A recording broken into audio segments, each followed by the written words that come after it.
You are listening to You Restored with Dr. Kelley Reis. To listen to all episodes, visit libertynaturalwellness.com.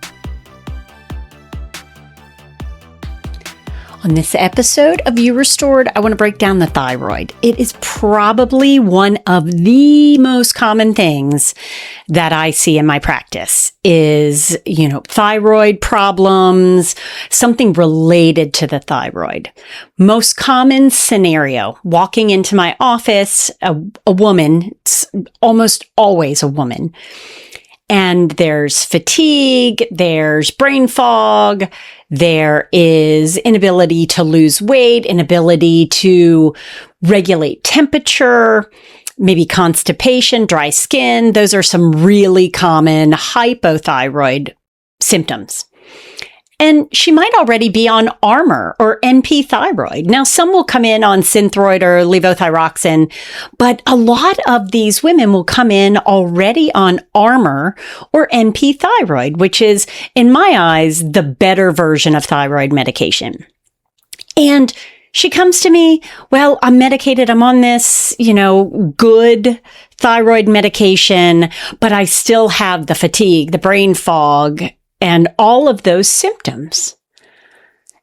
And what I tell a lot of these women is it is your thyroid, but it's being driven by something else. So let me go through thyroid function.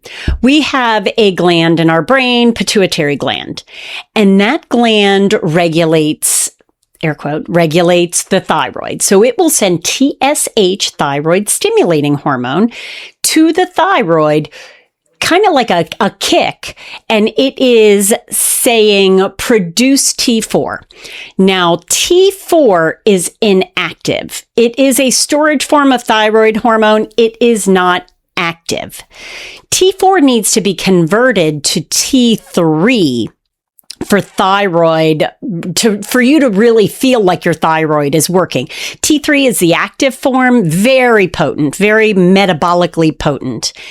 And that hormone, that conversion from T4 to T3 is crucial. So a lot of women who are on levothyroxine or Synthroid, that is synthetic T4 only. That is relying on your body to be a good converter of T4 to T3.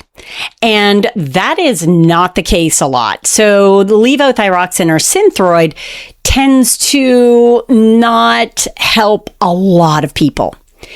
And then someone might go on Armour or NP thyroid, and Armour NP thyroid is about 20% T3 and 80% T4. So it's not assuming that you're a good converter. So it gives a little bit of T3, actually more than the body makes naturally, but it's, a low dose, but the percentage wise, the breakdown in the body is not 80-20.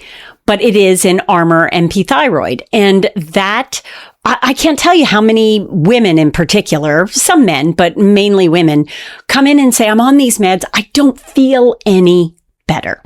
So it's important. Then we have autoimmune thyroid, Hashimoto's, Graves', things like that, that actually physically impair the thyroid, breaking down thyroid tissue, our own body attacking thyroid enzymes that are crucial for thyroid functioning. So autoimmune thyroid's a huge factor. It gets missed all the time. Now, I want to talk about that T4 to T3 because we are relying on the storage form of thyroid hormone to be converted to the active form, right? We need that to happen. Otherwise, we feel like we have no thyroid at all. One of the main, I'm going to call it a nutritional factor, is selenium. Selenium is a crucial cofactor in the enzymes that convert T4 to T3. And if you don't have enough selenium, we have poor soil quality, our diets suck for the most part, so we're not getting a lot of selenium. If we don't get selenium, we don't get the enzymes working properly to convert that T4 to T3. And that's, a big one. And I don't really rely on a lot of testing for selenium. I don't think that nutrient testing is all that accurate a lot. So it is something that I will look into as far as supplementing a little bit of selenium and seeing if that helps that conversion a little bit. Now, the next one, this is not going to be a big surprise, but it's cortisol. Yeah. Something I talk about all the time. To think that cortisol has a direct impact on the thyroid is an understatement. High cortisol will actually take T4, and instead of converting it to T3, it will activate a specific enzyme that will convert it to reverse T3. Reverse T3, completely inactive, actually isn't just inactive, will block T3 receptors from being able, so it'll take the T3 or almost T3. It takes T4, and instead of turning it to T3, it turns it to reverse T3, which is absolutely inactive, preventing it from going to free T3. And then it also, that reverse T3 blocks T3 receptors. So the T3 you do have in your body cannot sit on the receptors and activate all of these, important functions in the body. And the primary place where T4 is converted to T3 is liver, gut, and in the periphery. So peripheral tissues as well. So it happens all over the body. But high cortisol actually stops the conversion into active T3. So you may be on medication, you may get your tests back and they're, within normal range, maybe not perfect, but within normal range, but you don't feel like it. You're like, I still feel like I have low thyroid.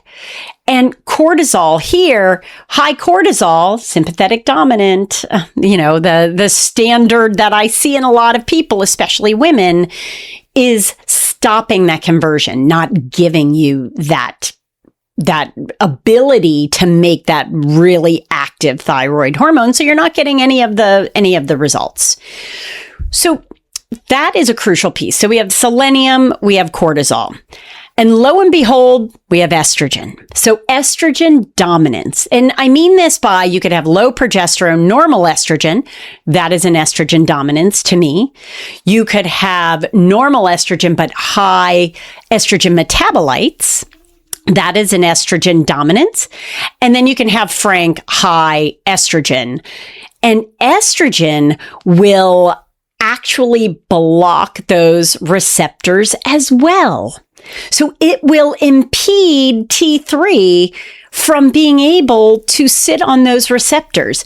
In essence, there's the door, but the lock has been changed. So estrogen, too much estrogen, will interfere 100% in the ability for T3 to act on tissues because it has to sit on receptors to do its job. If the receptors have changed, it can't do its job. The other thing that estrogen does is it will increase thyroid binding globulin. The name says it all.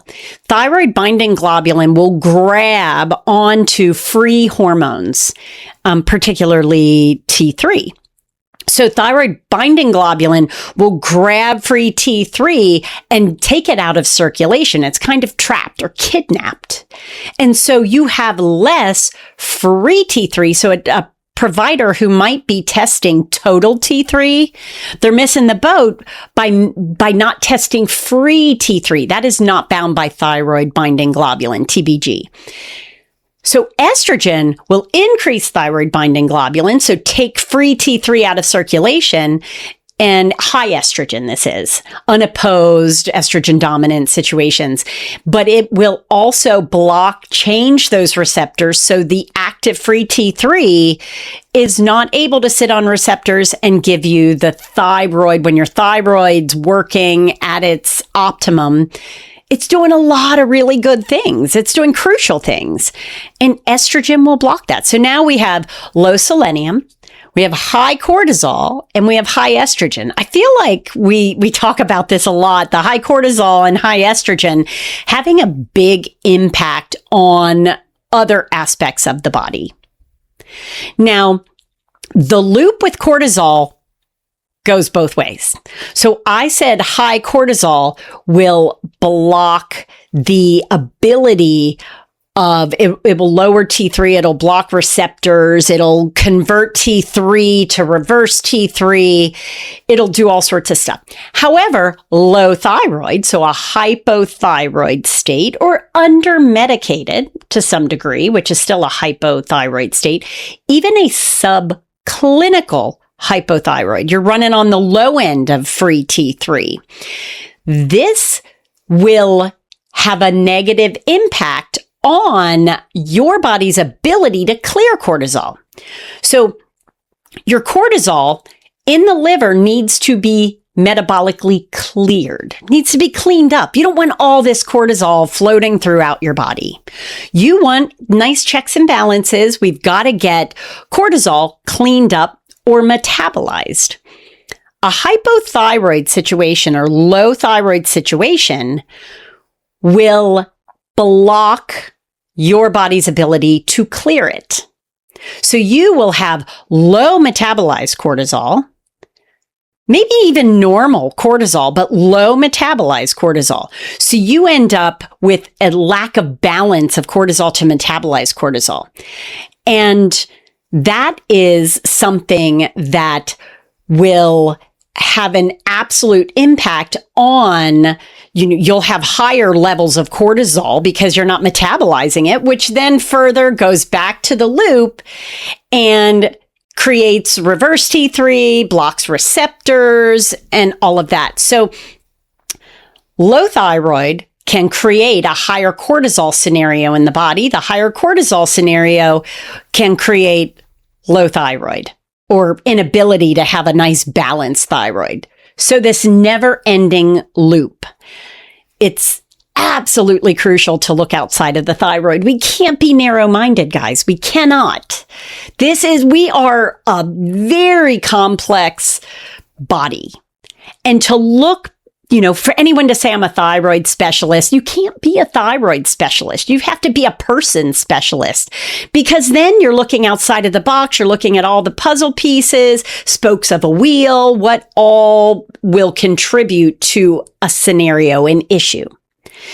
So, the receptor sensitivity, the amount of free T3 running through the body, big impact, how things interplay. I always kind of say we have this triangle of estrogen, cortisol, thyroid. They play well together, and there are many times they do not play well together. Now, testing. So many practitioners, I think practitioners have really kind of come on board with better testing, but a lot of practitioners will just run a TSH. That's that pituitary hormone. I can't tell you how many times the thyroid, the T4 doesn't feed back properly to the pituitary, leading to a mismatch. So I'll have practitioners who are medicating a TSH test only, and they haven't even looked at free T3 and free T4.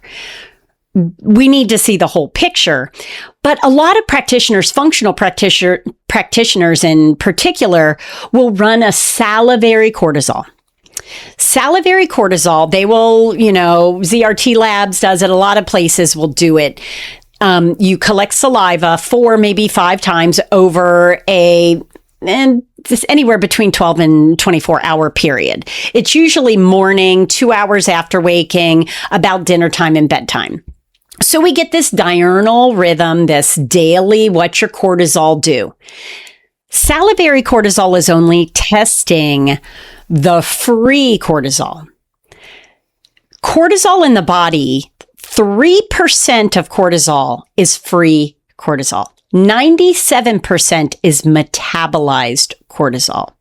Can you see how skewed this picture is? A salivary cortisol is only looking at the levels of 3% of the cortisol in your system.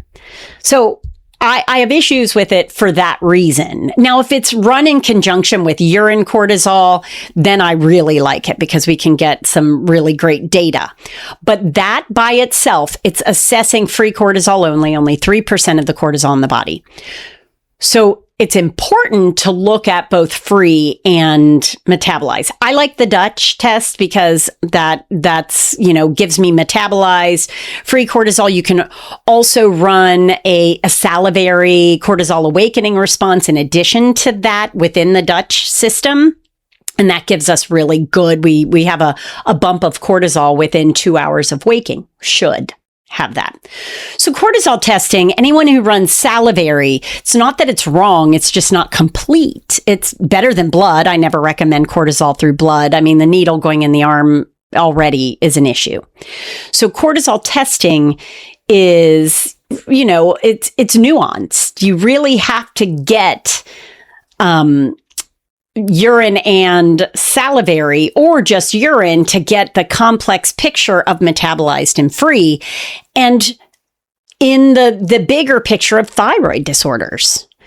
It is so missed, and so many people come to me already on Armour, already on NP thyroid, and they still feel that their thyroid is at play. Like, doses are changed. We are getting, okay, let's retest. Okay, let's increase your dose.